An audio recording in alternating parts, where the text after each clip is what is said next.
Olá, meninos e meninas! Fiquem ligados, fiquem atentos. Daqui a pouco, Filosofia na Veia. Vem comigo!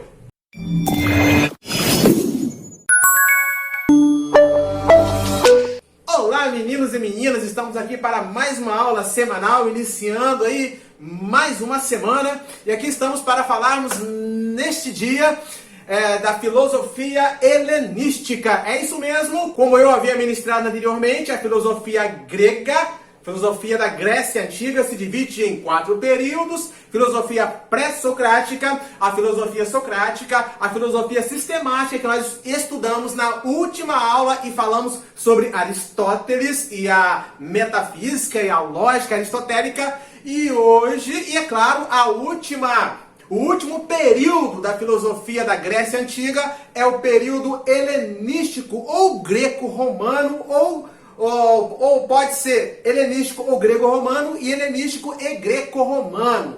A filosofia helenística, ela situa-se nesse período helenístico e nós iremos hoje abordar o porquê e qual é a característica dessa filosofia, o porquê desse nome helenístico e qual é a característica dessa filosofia. Vamos lá então, o período helenístico durou do século IV a.C. ao século II depois de Cristo. O período helenístico. Porém, nós temos aí 2 períodos em que se divide essa filosofia helenística.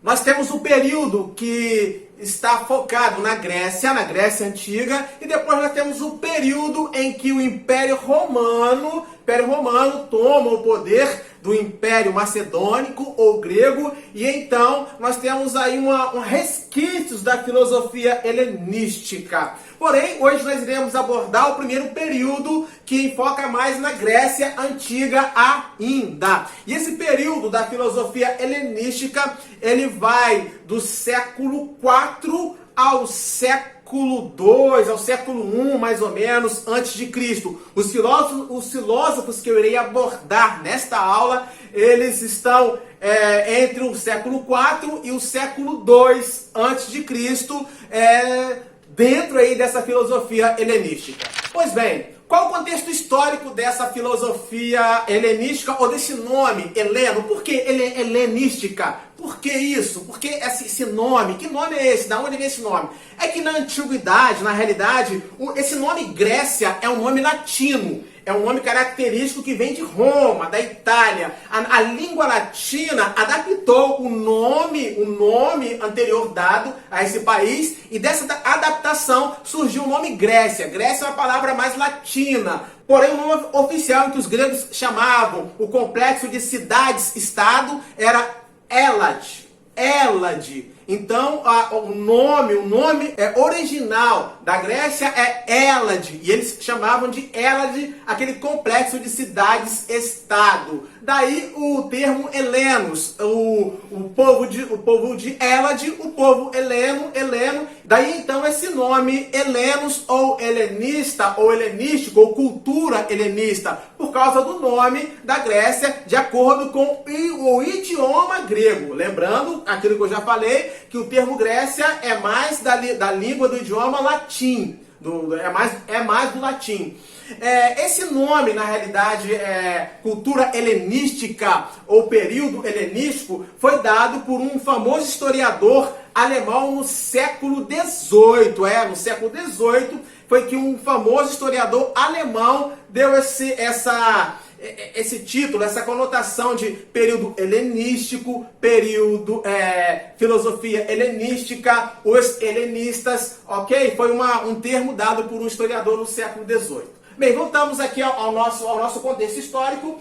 Qual é o contexto histórico dessa filosofia helenística? Contexto histórico. Em 338 a.C., houve a conquista da Grécia por Filipe II. Filipe II, como eu falei na aula anterior, ele era o rei da Macedônia, Filipe II ou Filipe Magno, e no ano 338 a.C., ele conquista a Grécia, conquista Atenas, Esparta, e Em 336 a.C., Filipe II, ele falece, ele morre, e quem assume? Assume o trono o seu filho Alexandre, chamado na história, conhecido na história como Alexandre o Grande, porém Alexandre Magno.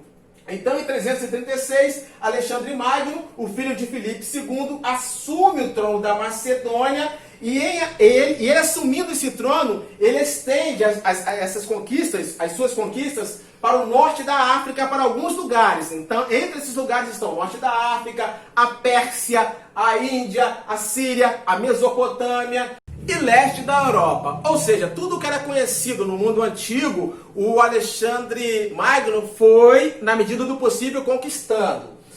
Pois bem, no ano 323, acontece a morte de Alexandre Magno, e nesse período aí em que Alexandre ele conquistou a Grécia e foi conquistando outros países, ele foi expandindo essa cultura grega. Por quê? Porque Alexandre, como eu falei na última aula, ele estudou com o filósofo anterior famoso Aristóteles. E ele tinha muito apreço pela filosofia, pelo intelectualismo grego, apesar de não concordar com tudo.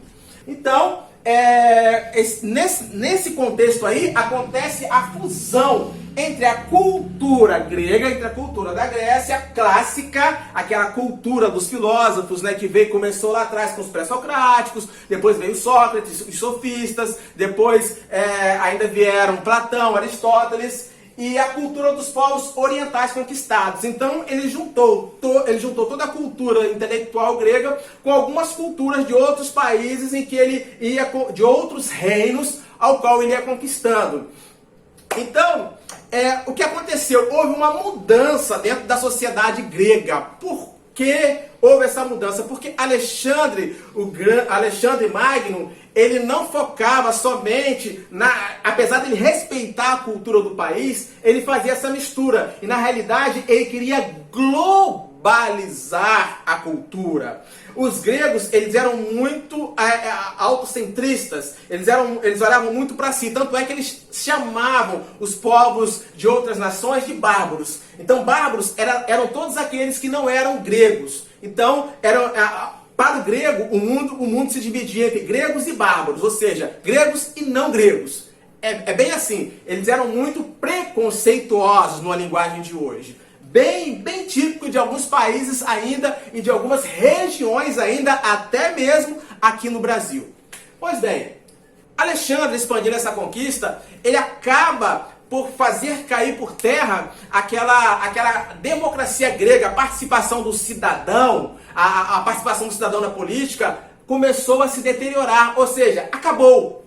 Então, o poder que o cidadão tinha de decidir na ágora, os cidadãos políticos, de falar, discutir, decidir, votar, já não mais existia, porque o poder agora estava centralizado apenas em um rei. E quem era esse rei? Esse rei era o rei da Macedônia, Alexandre Magno, que tinha conquistado o mundo então conhecido daquele período. Isso começou a provocar várias incertezas dentro da sociedade grega. Por quê? Porque o povo não mais participava, o poder estava centralizado, daí é que surge, dessa angústia, dessa opressão, é que surge essa filosofia chamada helenística. Ela surge em meio a essa mudança social e estrutural e cultural dentro da sociedade grega e da sociedade em geral daquele período. Bem, filosofia helenística. Vamos então entrar no tema que é a filosofia helenística. Vocês já entenderam o contexto, né? Alexandre o Grande conquista tudo e faz mudanças, e essas mudanças acabam ocasionando angústia e muita opressão e desespero no povo.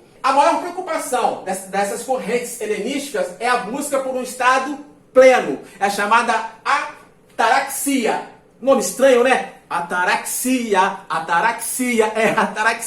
Ataraxia é a ausência de perturbação da alma. Acho que faltou um R aqui. Perturbação. Faltou um R. Eu sei que faltou um R aqui, tá? Erro meu mesmo, mas eu corrijo.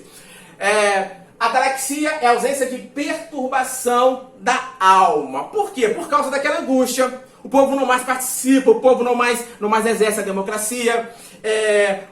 Há agora um rei centralizador, eles devem obediência a este rei. Agora não existe mais o cidadão da cidade, existe agora o cosmopolita, o cidadão do mundo. Agora, então, qual era o interesse agora da filosofia? A filosofia agora não buscava algo público, algo em que se falava para o povo, algo em que se expressava para o povo, não ia mais em busca da verdade.